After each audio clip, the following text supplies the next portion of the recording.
Hello friends. आज हम लोग डिस्कस करते हैं कि असेसमेंट ऑर्डर इशू हुआ, एसएससी ने रिसीव कर लिया। अब एसएससी के पास ऑप्शन क्या है असेसमेंट ऑर्डर के बाद? ठीक है, तो एसएससी क्या करेगा?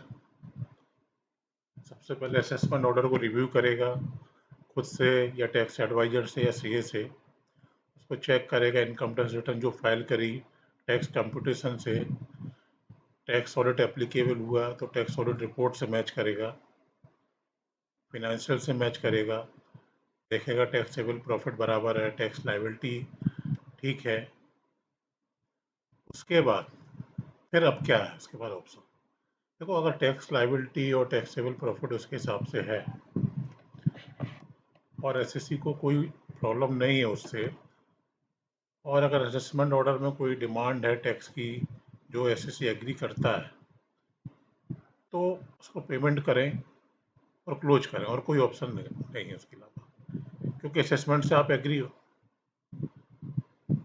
दूसरा ऑप्शन, अब अगर लगता है कि असेसमेंट ऑर्डर में कोई मिस्टेक है, कोई एरर है जो अपेरेंट है, डिडक्शन नहीं लिया है कुछ एक्सपेंसेस को लेके, तो उसके लिए रेक्टिफिकेशन एप्लीकेशन फाइल कर सकते हैं section 154 of income tax act. Income tax authority आपकी एप्लीकेशन रिव्यू करेगी, रेक्टिफिकेशन एप्लीकेबल होगा तो रेक्टिफाई करके नया असेसमेंट ऑर्डर इशू कर दिया जाएगा। ठीक है, तो ये तो हो गया ऑप्शन अगर अपेरेंट एरर है।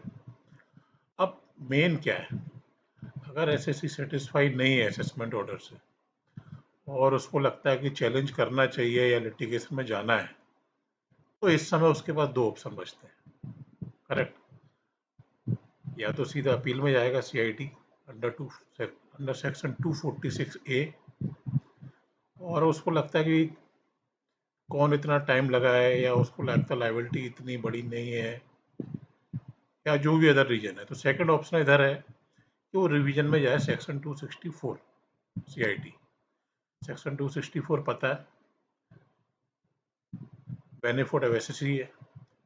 सेक्शन 263 है जो decision in favour of revenue होता है, तो वो 264 में जाएगा, जहाँ एटलीस्ट डिसीजन तो उसके अगेंस्ट नहीं जाएगा। ठीक है, अब उसको इन दो ऑप्शन में से एक चुनना है और जाना है, लेकिन ये ध्यान रखना कि इन दो में से कोई एक ही ऑप्शन होगा, एक्सक्लूसिवली वन। सपोज अगर अपील में गया सीआईटी अपील के पास 246A में, तो फिर वो रिवीजन में नहीं जा सकता, और अगर वो सोचे कि पहले रिवीजन में कर लेते हैं फिर इधर सीआईटी अपील में आएंगे, तो वो भी नहीं पॉसिबल है। दो में से एक कुछ करना उसमें, वो डिसाइड कर लेगा देख के। अगर उसको इतना टाइम है, इंफॉर्मेशन गैदर कर सकता है, थोड़ा टाइम स्पेंड कर लेगा, तो फिर अपील में चला जाएगा, सीआईटी अपील में। ठीक है, अब सीआईटी अपील में जाएगा, अपील की एप्लीकेशन फाइल करेगा, कैसे? सेक्शन 45 में। हाँ, अपील कितने दिन में फाइल करनी है? With in 30 days of receiving order. इसको ऑर्डर मिला 30 दिन के अंदर उसको अपील फाइल करनी है। अपील में फीस भी लगती है, ज़्यादा फीस नहीं है बट फीस तो पे करनी है। It is based on the ना इनकम, जो भी आपकी टर्नओवर है, इनकम, उसके बेस पे रहेगा। फीस पे करी, चालान आ गया, फॉर्म 35 में अपील के लिए फाइल करेंगे। 35 के साथ क्या क्या डॉक्यूमेंट लगाना जो इम्पोर्टेंट है? फी पेड चालान, चालान लगाना है, क्योंकि फीस पे नहीं करी, चालान नहीं लगाया, अपील आपकी वहीं रिजेक्ट हो जाएगी। ठीक है, और क्या लगाना है? स्टेटमेंट ऑफ फैक्ट्स लगाना है, किस ग्राउंड पे अपील कर रहे हैं हम लोग, ग्राउंड्स ऑफ अपील लगाना है। कॉपी ऑफ ऑर्डर लगाना है, जो असेसमेंट ऑर्डर आया था, और कोई डिमांड नोटिस आया तो डिमांड का नोटिस भी लगाना है। सीआईटी अपील के पास अब टाइम कितना है, कितने दिन में क्लोज करेगा? तो सीआईटी अपील के पास टाइम है 2 साल का, with in 2 year of the end of financial year in which appeal is filed. उतने टाइम में उसको क्लोज करना है। ठीक है, अब हम लोग आते हैं सेक्शन 264 में।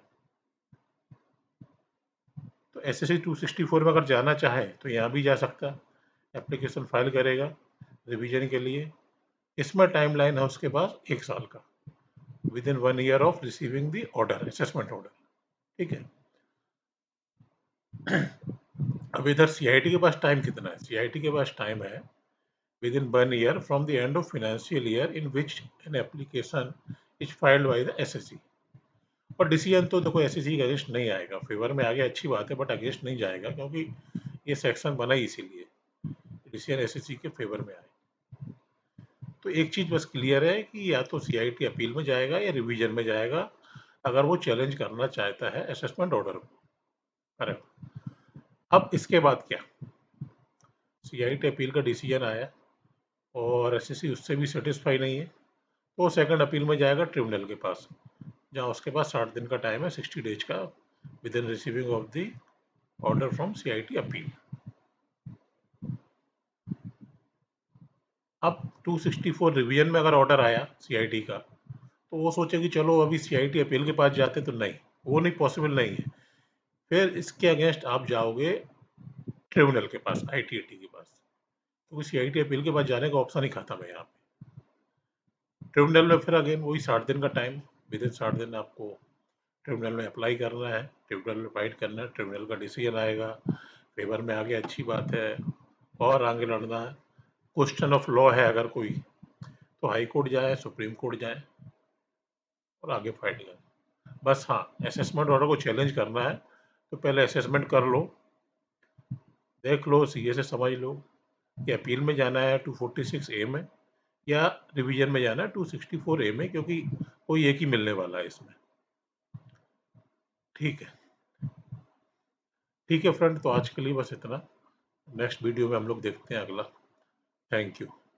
और आप लोग कमेंट में ज़रूर बताएं कोई टॉपिक जो डिस्कस करना हो या कुछ क्वेरी हो, मैं रिप्लाई करूंगा उधर। Okay, anyway, thank you for watching.